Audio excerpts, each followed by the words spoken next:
हे राजन, कुंती पुत्र राजा युधिष्ठिर ने अपना अनंत विजय नामक शंख बजाया तथा नकुल और सहदेव ने सुघोष एवं मणिपुष्पक शंख बजाया।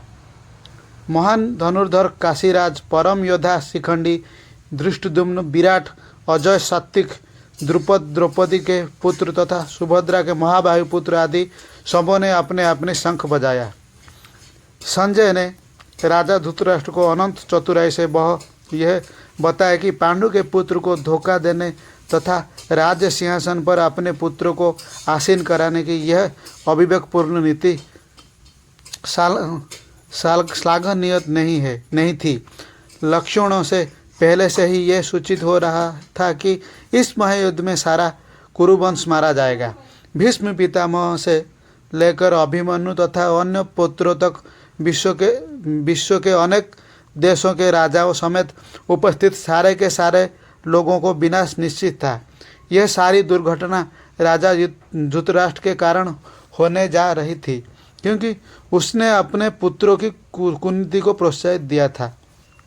जब भीष्म तथा दुर्योधन के पक्ष के अन्य वीरों ने अपने अपने शंख बजाए तो पांडवों के हृदय विदीर्ण नहीं हुए। ऐसे घटनाओं का वर्णन नहीं मिलता, किंतु इस विशिष्ट श्लोक में कहा गया है कि पांडव पक्ष के शंखनाद से धृतराष्ट्र के पुत्रों के हृदय विदीर्ण हो गए। इसका कारण स्वयं पांडव और भगवान कृष्ण में उनका विश्वास था। परमेश्वर की शरण ग्रहण करने वाले को किसी प्रकार का भय नहीं रह जाता, चाहे वो कितनी भी विपत्ति में क्यों ना हो। युद्ध प्रारंभ होने ही वाला था। उपयुक्त कथन से ज्ञात होता है कि पांडवों के सेना की अप्रथापित व्यवस्था से धृतराष्ट्र के पुत्र बहुत कुछ निरुत्साहित थे, क्योंकि युद्ध भूमि में पांडव का निर्देशन भगवान कृष्ण के आदेशानुसार हो रहा था। अर्जुन की ध्वजा पर हनुमान का चिन्ह भी विजय का सूचक है, क्योंकि हनुमान ने राम तथा रावण युद्ध में राम की सहायता की थी, जिससे राम ही विजयी हुए थे। इस समय अर्जुन की सहायता के लिए उनके रथ पर राम तथा हनुमान दोनों उपस्थित थे। भगवान कृष्ण साक्षात राम है और जहाँ भी राम रहते हैं वहाँ उनका नित्य सेवक हनुमान होता है तथा उनकी नित्य संगिनी वैभव की देवी सीता उपस्थित रहती है। अतः अर्जुन के लिए किसी भी शत्रु से भय का कोई कारण नहीं था। इससे भी अधिक इंद्रियों के स्वामी भगवान कृष्ण निर्देश देने के लिए साक्षात उपस्थित थे। इस प्रकार अर्जुन को युद्ध करने के मामले में सारा सप्त परामर्श प्राप्त था। ऐसी स्थितियों में जिनकी व्यवस्था भगवान ने अपने शाश्वत भक्त के लिए की थी, निश्चित विजय के लक्षण स्पष्ट थे। यद्यपि श्री कृष्ण साक्षात श्री भगवान है, किंतु वे अहेतुकी कृपावश अपने मित्र की सेवा में लगे हुए थे। वे अपने भक्तों पर स्नेह दिखाने में कभी नहीं चूकते। इसीलिए अर्जुन ने उन्हें अच्युत कहा है। सारथी रूप में उन्हें अर्जुन की आज्ञा का पालन करना था और उन्होंने इसमें कोई संकोच नहीं किया। अतः उन्हें अच्युत कह कर संबोधित किया गया था। और यद्यपि उन्होंने अपने भक्त का सारथी पद स्वीकार किया था, किंतु इससे उनकी परम स्थिति अक्षुण्ण बनी रही। प्रत्येक परिस्थिति में वे इंद्रियों के स्वामी श्री भगवान ऋषिकेश हैं। भगवान तथा उनके सेवक का संबंध अत्यंत मधुर एवं दिव्य होता है। सेवक स्वामी की सेवा करने के लिए सदैव उद्यत रहता है और भगवान ही भी भक्त की कुछ न कुछ सेवा करने की कोशिश में रहते हैं। वे इसमें विशेष आनंद का अनुभव करते हैं कि वे स्वयं आज्ञादाता न बने, अपितु उनके शुद्ध भक्त उन्हें आज्ञा दे, क्योंकि वे स्वामी है। अतः सभी लोग उनके आज्ञा पालक है और उनके ऊपर उनको आज्ञा देने वाला कोई नहीं है। किंतु जब वे देखते हैं कि उनका शुद्ध भक्त आज्ञा दे रहा है तो उन्हें दिव्य आनंद मिलता है। यद्यपि वे समस्त परिस्थितियों में अच्युत रहने वाले हैं। भगवान का शुद्ध भक्त होने के कारण अर्जुन को अपने बंधु बांधवों से युद्ध करने की तनिक भी इच्छा न थी, किंतु दुर्योधन द्वारा शांतिपूर्ण समझौता न करके हठ धर्मिता पर उतारू होने के कारण उसे युद्ध भूमि में आना पड़ा। अतः वो जानने के लिए अत्यंत उत्सुक था कि युद्ध भूमि में कौन कौन से अग्रणी व्यक्ति उपस्थित है। यद्यपि युद्ध भूमि में शांति प्रयासों के कोई प्रश्न नहीं उठता तो भी वह उन्हें फिर से देखना चाह रहा था और यह देखना चाह रहा था कि वे इस अवांछित युद्ध पर किस हद तक तुले हुए हैं। यह सर्वविदित था कि दुर्योधन अपने पिता धृतराष्ट्र की सांठगांठ में पापपूर्ण योजनाएं बनाकर पांडव के राज्य को हड़पना चाहता था। अतः जिन समस्त लोगों ने दुर्योधन का पक्ष ग्रहण किया था वे उसी के समान धर्म रहे होंगे। अर्जुन युद्ध प्रारंभ होने के पूर्व यह तो जान ही लेना चाहता था कि कौन कौन से लोग आए हुए हैं, किंतु उनके समक्ष समझौता का प्रस्ताव रखने की उसकी कोई योजना नहीं थी।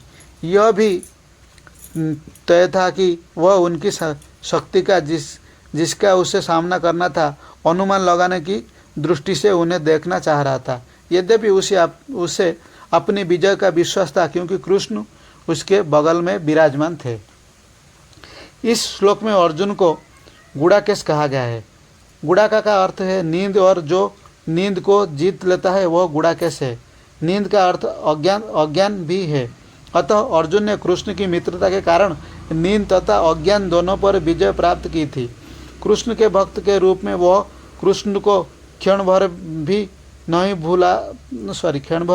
भूल पाया क्योंकि भक्त का स्वभाव ही ऐसा होता है। यहाँ तक कि चलते अथवा सोते हुए भी कृष्ण के नाम, रूप, गुणों तथा लीलाओं के चिंतन में भक्त कभी मुक्त नहीं रह सकता। अतः कृष्ण का भक्त उनका निरंतर चिंतन करते हुए नींद तथा अज्ञान दोनों को जीत सकता है।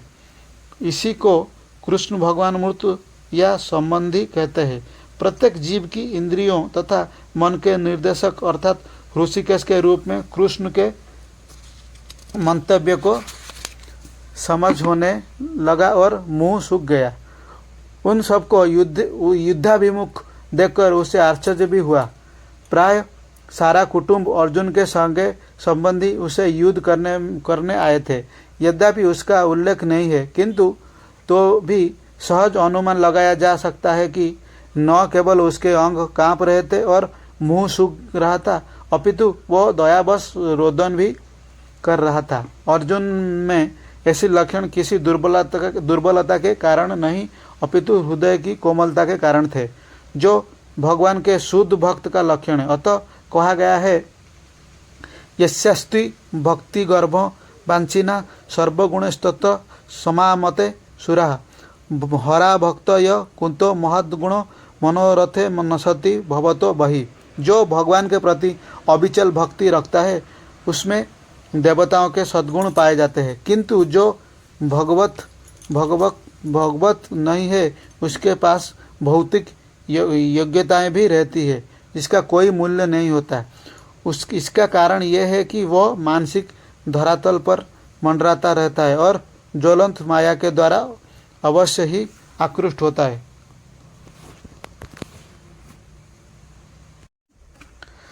शरीर में दो प्रकार का कंपन होता है और रोंगटे भी दो प्रकार से खड़े होते हैं।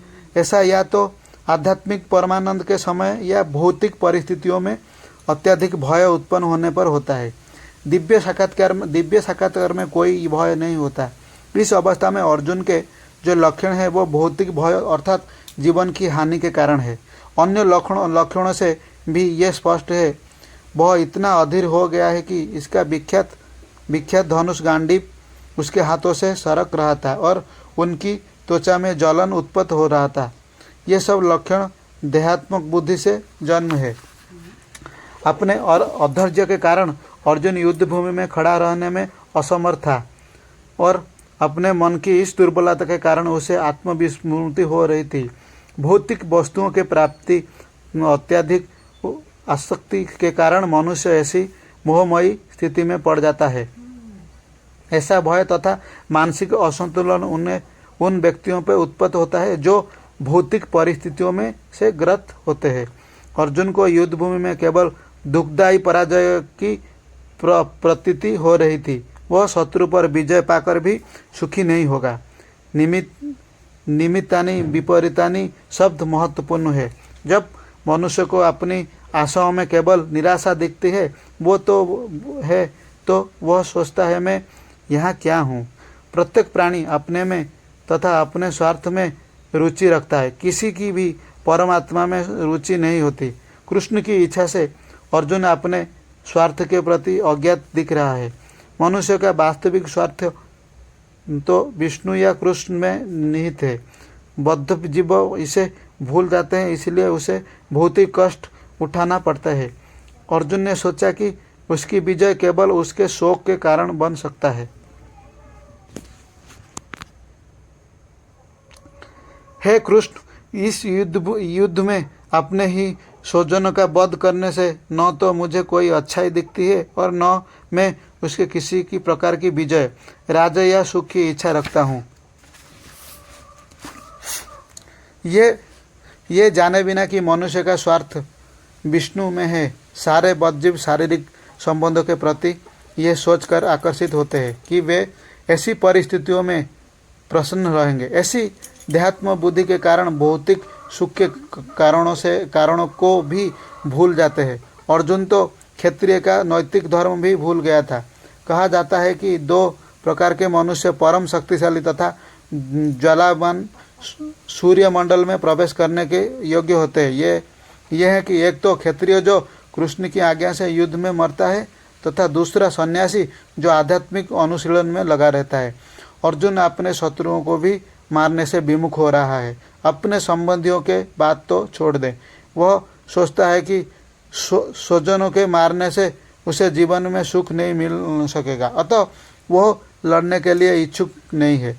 जिस प्रकार कि भूख न लगने पर कोई भोजन बनाने के तैयार नहीं होता, उसने तो बन जाने का निश्चय कर लिया है, जहाँ वह एकांत में निराशपूर्ण जीवन काट सके। किंतु क्षत्रिय होने के नाते उसे अपने जीवन निर्वाह के लिए राज्य चाहिए, क्योंकि क्षत्रिय कोई अन्य कार्य नहीं कर सकता। किंतु अर्जुन के पास राज्य कहाँ है? उसके लिए तो राज्य प्राप्त करने का एकमात्र अवसर है कि अपने बंधु बांधवों से लड़कर अपने पिता के राज्य का उत्तराधिकारी प्राप्त करे, जिसे वह करना ही नहीं चाह रहा था।